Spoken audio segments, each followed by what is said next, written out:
Hello student, good morning. आज हम लोग व्यंजन संधि के बारे में देखेंगे।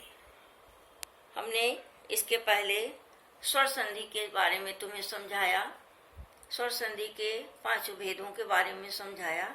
आज हम लोग व्यंजन संधि के बारे में देखेंगे। देखो, व्यंजन संधि क्या है। किसी व्यंजन वर्ण के बाद कोई स्वर या व्यंजन वर्ण आए तो पूर्व के व्यंजन में जो परिवर्तन होता है उस परिवर्तन को व्यंजन संधि कहते हैं। ध्यान से देखो, नियम, पहला नियम है व्यंजन संधि में।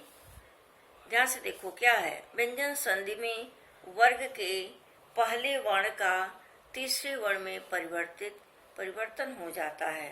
यानी वर्ग का पहला वर्ण तीसरे वर्ण में परिवर्तित हो जाता है।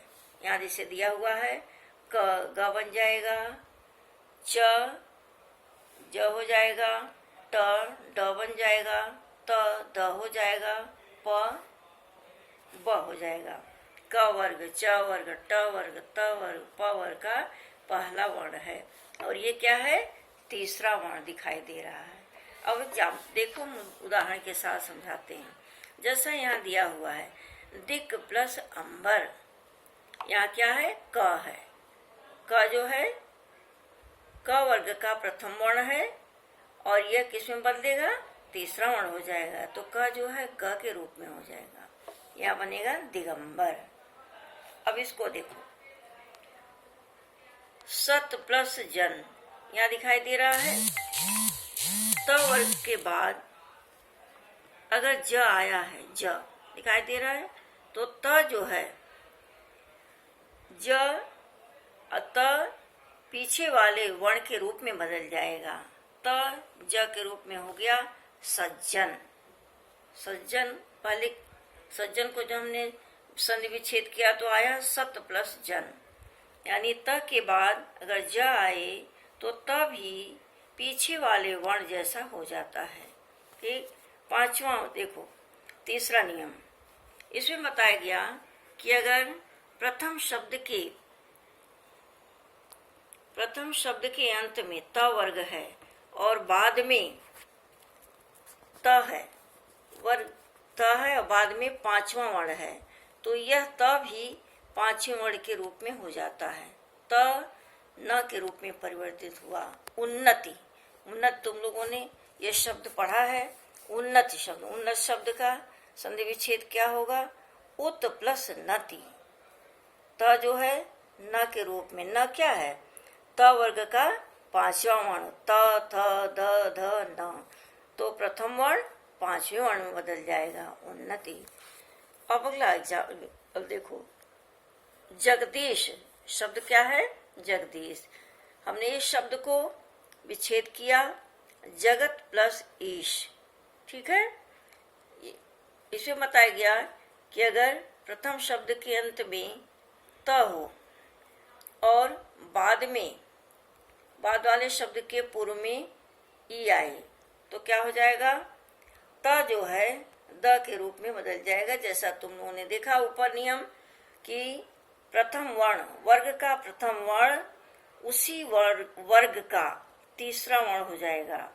त थ द, त वर्ग का तीसरा वर्ण क्या है, द, और ये की मात्रा इसमें लग जाएगी जगदीश। जगदीश शब्द को जब विच्छेद किया गया तो जगत प्लस ईश आया, त का द बना, त वर्ग का त वर्ण जो है पहला अक्षर है, यह तीसरे वर्ण में बदल गया, जगदीश। अब एक नियम और देखो, इसमें बताया गया कि यदि म के बाद, ध्यान से देखना, म के बाद अगर यह आता है तो यह म अनुस्वार हो जाता है। ध्यान से देखो, ये बना शब्द संयोग। म के बाद अगर यह आता है, यह आया तो म जो है अनुस्वार के रूप में हो जाएगा, स के ऊपर हो गया यह संयोग। इतना समझ में आया बच्चों। अब आगे चलते हैं। ये थी तुम्हारी व्यंजन संधि। अब हम विसर्ग संधि को देखते हैं। विसर्ग संधि क्या है, देखो ध्यान से देखना। इसके भी कई नियम हैं, इसे बहुत ध्यान से देखना जिससे तुम्हें समझ में आए। जो कुछ समझाया जा रहा है तुम्हारी जानकारी के लिए समझाया जा रहा है, इसलिए हर चीजों को ध्यान से सुनो और देखो। इसमें बताया गया विसर्ग के बाद कोई स्वर या व्यंजन आने पर जो विसर्ग में परिवर्तन होता है उसे विसर्ग संधि कहते हैं। विसर्ग संधि क्या है? विसर्ग के बाद कोई स्वर या व्यंजन आए जो विसर्ग में परिवर्तन होता है उसे विसर्ग संधि कहते हैं। अब देखो पहला नियम क्या कह रहा है। पहला नियम विसर्ग संधि का है, क ख वर्ण आए तो कोई परिवर्तन नहीं होता है।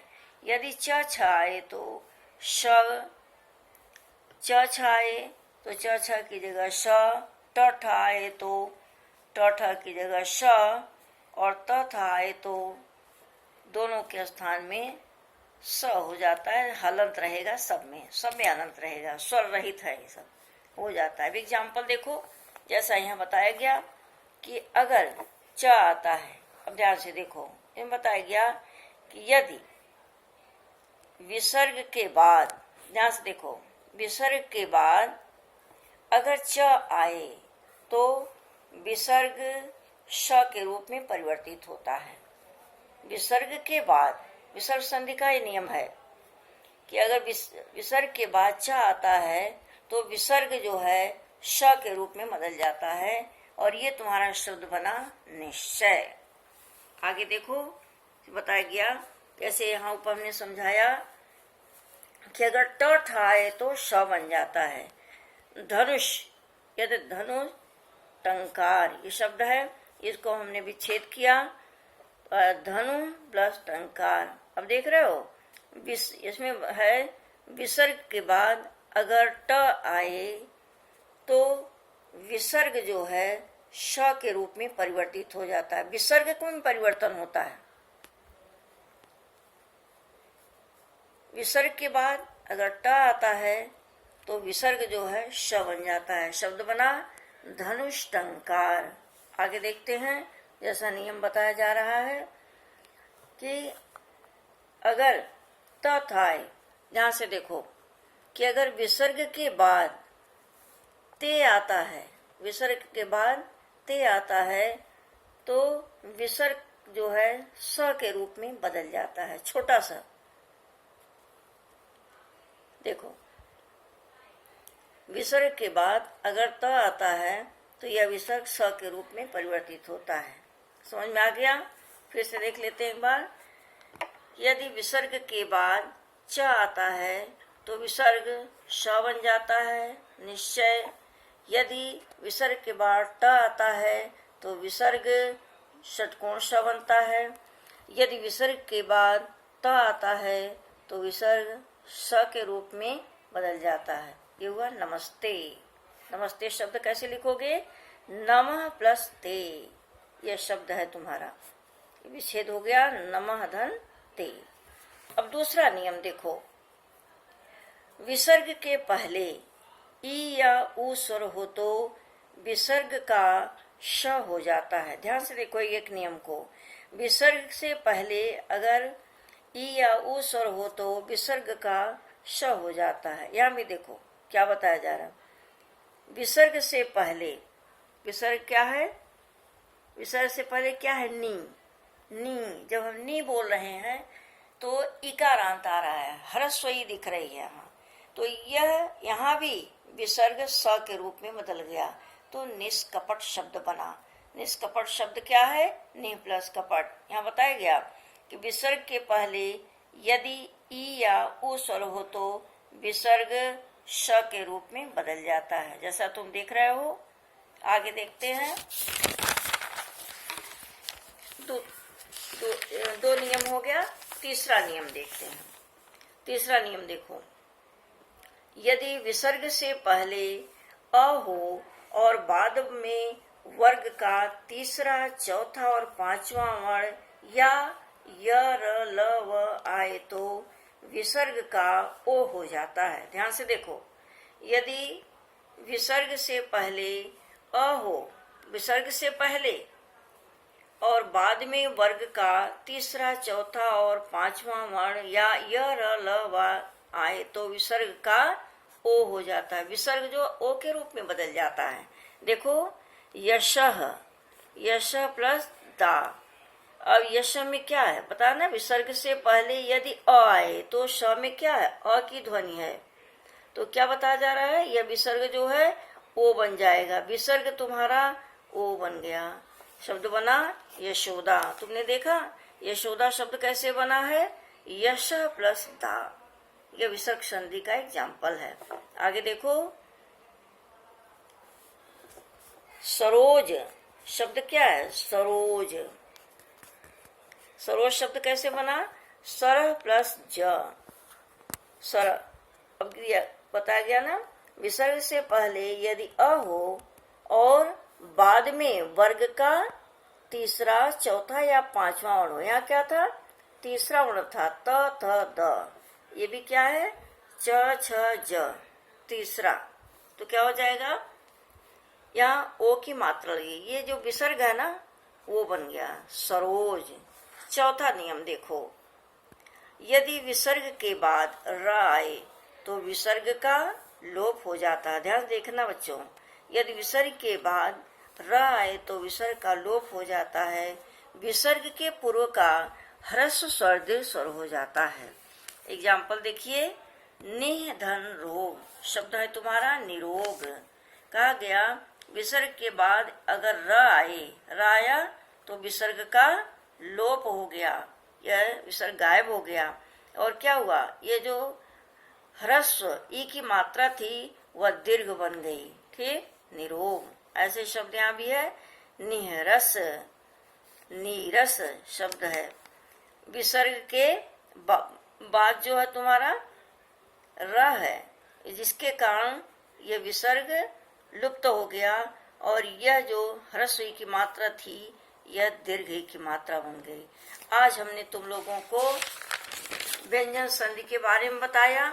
व्यंजन संधि क्या है, किसी व्यंजन वर्ण के बाद कोई स्वर या व्यंजन वर्ण आए तो पूर्व के व्यंजन में जो परिवर्तन होता है उस परिवर्तन को व्यंजन संधि कहते हैं।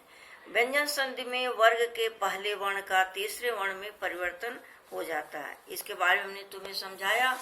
विसर्ग संधि के बारे में बताया, विसर्ग के बाद कोई स्वर या व्यंजन आने पर जो विसर्ग में परिवर्तन होता है उसे विसर्ग संधि कहते हैं। विसर्ग से संबंधित कई नियमों को हमने तुम्हें समझाया। बच्चों, हमें पूरा विश्वास है जो हमने समझाया वो तुम्हें बिल्कुल पूरी तरह से आया होगा। कहीं कोई प्रॉब्लम हो तो मुझे तुम जब ये वीडियो देखते हो तो मुझसे पूछ लिया करो। कल हम लोग फिर मिलेंगे नए टॉपिक के साथ। Thank you student.